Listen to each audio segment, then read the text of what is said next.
Bog, draga djeco!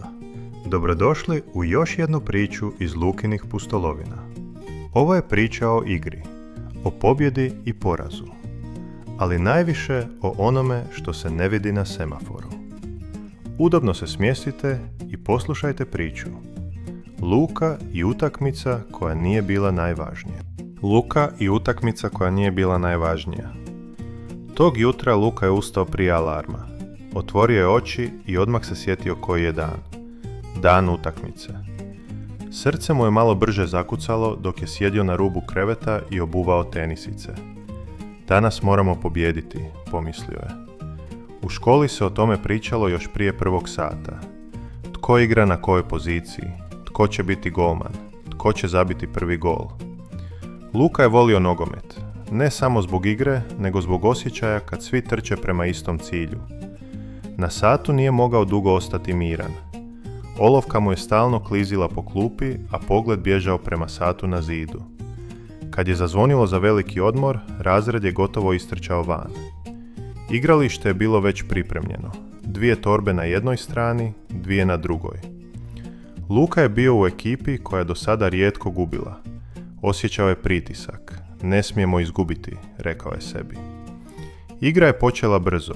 Luka je trčao, dodavao, uzimao loptu. Kad je pao prvi gol, vikao je od sreće. Ali onda je primijetio nešto. Na drugoj strani igrališta stajao je Ivan. Ivan nije često igrao nogomet. Kad bi dobio loptu, često bi pogriješio. I ovaj put nije bilo drugačije. Ivan je promašio dodavanje. Neko je uzdahnuo. Daj se koncentriraj, viknuo je neko. Luka je osjetio kako mu se želudac steže. Igra je postajala napeta. Rezultat izjednačen. Minuta prije kraja lopta je došla do Luke. Bio je sam. Mogao je pucati. Ali tada je vidio Ivana kako stoji sa strane, gleda u njega i čeka. Luka je imao djelić sekunde. Pobijediti ili dodati. Dodao je. Ivan je zastao. Zbunjeno pogledao loptu. Zatim je pucao. Lopta nije ušla u gol. Zazvonilo je zvono. Utakmica je završila bez pobjednika. Neki su negodovali, neki su šutjeli. Luka je prišao Ivanu. Oprosti, rekao je Ivan tiho. Luka je odmahnuo glavom. Nema veze, rekao je. Dobro si pokušao. Ivan ga je pogledao iznenađeno. Stvarno? Stvarno. Dok su se vraćali u razred, Luka je shvatio nešto važno. Da gol traje trenutak. Ali osjećaj kad nekoga ne ostaviš samog, ostaje puno duže. Kad su se vratili u razred, nitko nije odmah sjeo na svoje mjesto. Još se osjećala napetost s igrališta. Netko je tiho komentirao promašaj. Netko je samo slegnuo ramenima. Luka je sjeo i spustio pogled na klupu. U sebi je ponovno vidio onaj trenutak. Loptu. Ivana. Prazan gol koji ga je čekao. Ili trebao pucati? Ili pogriješio? Učiteljica je počela sat, ali Luka je jedva slušao. Na kraju sata, dok su spremali torbe, jedan dječak je rekao: Da si pucao, pobjedili bismo. Rečenica je ostala u zraku. Luka nije odgovorio.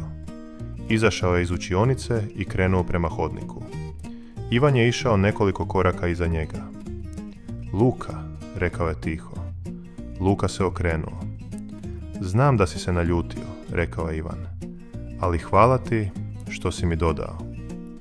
Luka je na trenutak šutio. Nisam se naljutio, rekao je. Samo sam razmišljao. O čemu? Upitao je Ivan. O tome da utakmica traje 10 minuta, a mi smo razred cijelu godinu. Ivan je klimnuo kao da mu je laknulo. Poslijepodne, Luka je kod kuće izvadio loptu i izašao pred zgradu. Šutirao je prema zidu. Sam. Svaki put kad bi pogodio, lopta bi se vratila. Pomislio je kako je lako igrati sam. Kako nema pogrešaka koje netko drugi može napraviti. Ali nema ni dodavanja. Nema smijeha. Nema ekipe. Sljedeći dan na igralištu su opet igrali. Netko je viknuo: Luka, u mojoj ekipi. Ivan je stajao sa strane. Luka je pogledao njega, pa ostale. Ivan ide s nama, rekao je. Nitko nije ništa rekao. Igra je krenula sporije nego jučer. Nije bilo vikanja, nije bilo pritiska.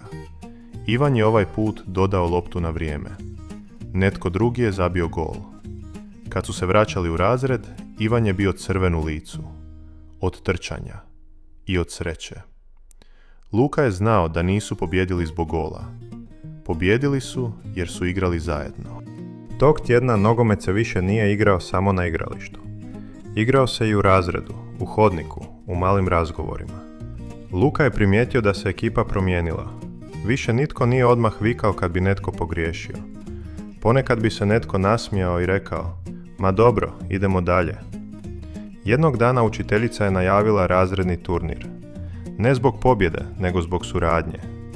Luka je pogledao Ivana. Ivan je ovaj put gledao ravno naprijed. Na turniru nisu svi igrali savršeno, ali su svi igrali zajedno. Kad je došao red na Luku, dodao je loptu. Kad je došao red na Ivana, pucao je bez straha. Jedan gol je pao, drugi nije. Ali nitko se nije naljutio.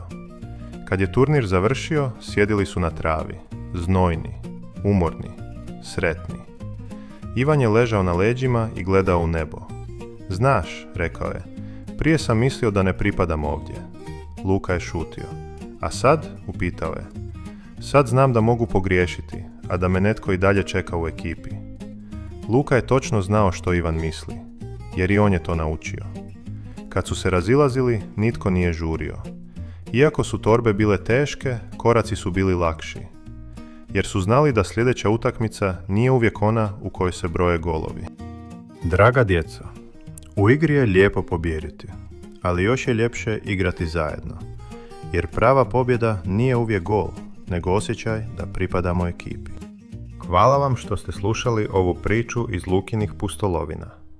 Ako vam se priča svidjela, pretplatite se na kanal kako biste zajedno s Lukom doživjeli još mnogo priča. Vidimo se uskoro u nekoj novoj pustolovini.